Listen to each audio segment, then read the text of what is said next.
Hi friends, this is Raghunath. As a way of giving back to society, I now run a counseling service for teenagers called HowUCan. If any of you want to know a little more about me as to how I come to do what I now do, I urge you to please watch the introduction in my very first video called Why Manage Time. In a series of videos focusing on time management for teenagers like you, I help you learn the concepts, methods, and habits that I have found very useful in my long academic and professional journey.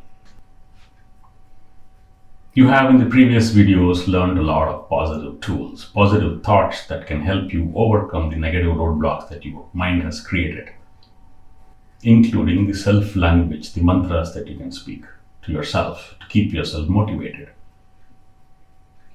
But there is one important subtlety, the nuance that I would like to brief you with in this positive bucket of thoughts and methods. The difference between being at studies versus studying. You wonder, what is this difference? At studies versus studying. What is the difference between at studies and actual studying comes from this variable called time. There is a difference, and I will explain to you what that is. At studies means the time you actually sat in front of the book or saying and telling everybody else, oh, I am studying, door locked, or I am in front of the book, don't disturb me. That is being at studies. That does not mean you're actually studying. Big difference. You're at studies, but not necessarily studying. Studying means actual learning, going into your head. And there is going to be a difference between these two. Why? For the following reasons. Two very important contributors to this difference. And why is it important to understand? We will see that in the next couple of minutes. First and foremost, what makes at studies time not equal to actual learning time is concentration and fatigue. If you feel your concentration is dropping end of some time, do not worry, you have a lot of company. It is biological. Secondly, you could have distractions. You're at studies, but something is bothering you. So you're looking at something else. That is a time which accounts for the difference being at studies and actual studying. Imagine, to help you understand why this sort of difference arises, water supply. Water coming through a pipe which has got a lot of leaks to your house. The corporation supplies whatever water it does, but half the water that comes to your house goes away by leakage. You will pay a bill, water bill, which is twice the water you actually consume because the other half went out. Likewise, if you have to fill up a bucket which has got leaks in the bottom and half the water you fill keeps going out, you have to fill 2 times the water for you to fill 1 bucket of water. Or if you filled 1 bucket, half will go out, you will only have half a bucket. That is the leakage. That explains the difference between being at studies, which is the total quantity of time you gave, versus actual studying, which is the learning time that you had. You have to find ways to minimize this difference. Let us try and understand the first of the contributors, concentration. Please don't beat yourself if you are unable to concentrate beyond a point. It is a biological thing. I will tell you how to deal with it. In a study done in Germany, it has been established human mind's concentration drops dramatically end of 45 minutes, 60 minutes. Look at the right end of the graph. In fact, end of 25 minutes it starts dropping, then the drop is precipitous after that. So if you feel 1 hour I have studied or 45 minutes, I'm not able to concentrate anymore, it is normal. It is even okay if 25 minutes you're able to study with full concentration. And how do you then come back to studying? Here is a method. It's called the Pomodoro technique. Pomodoro is the equivalent of tomato in Italian.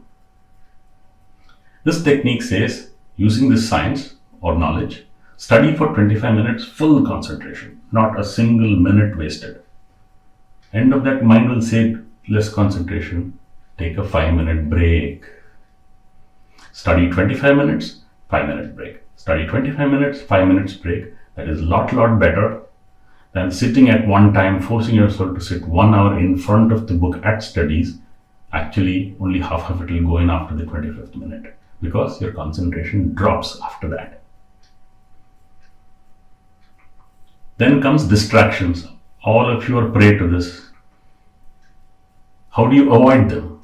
How do you eliminate them from losing time that you spend? One simple technique.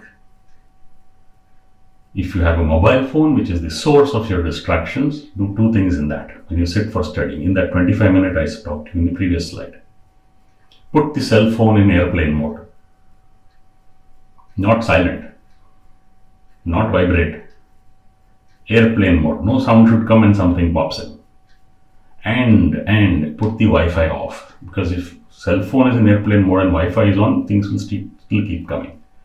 Just do this when you're studying, that 25 minutes, that 45 minutes. After that, switch it back on. These are distractions, no question about it. The question is, what do you do with them when you get tempted? The second trick I will tell you, when you get that temptation, and if you have not done the 45 minutes of studying, if you have not done the 45 minutes of studying, or 25, tell your mind, push this away, buddy. I will reward myself with those distractions end of my 25 minutes. Keep it away. Put it in airplane mode, Wi-Fi. My being able to see the social media is after studying, studies first. Just literally push them away in your mind. Delay and push these temptations to after studies during the 5-minute break or 10-minute break you will take. Your attempt in doing all this is to achieve this following equation. Productive time studying, that is the actual learning that happens, should be as nearly equal to the time you are spending at studies. Otherwise, you are a loser. You would have thought you studied for 8 hours. You have actually studied for 4 hours. The rest 4 is a waste.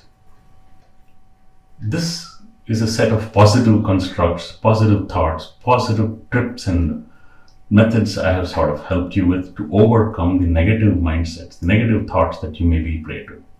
We will then, in the subsequent videos, go forward with actually learning some of the important tools of actually managing time armed with these positivities. This video, in a way, is applicable and usable for all teenagers in general.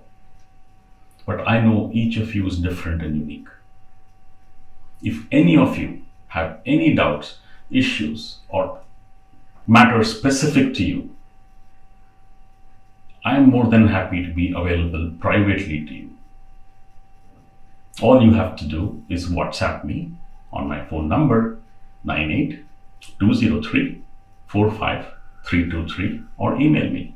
I assure you, I will be available to you to help you learn how you can.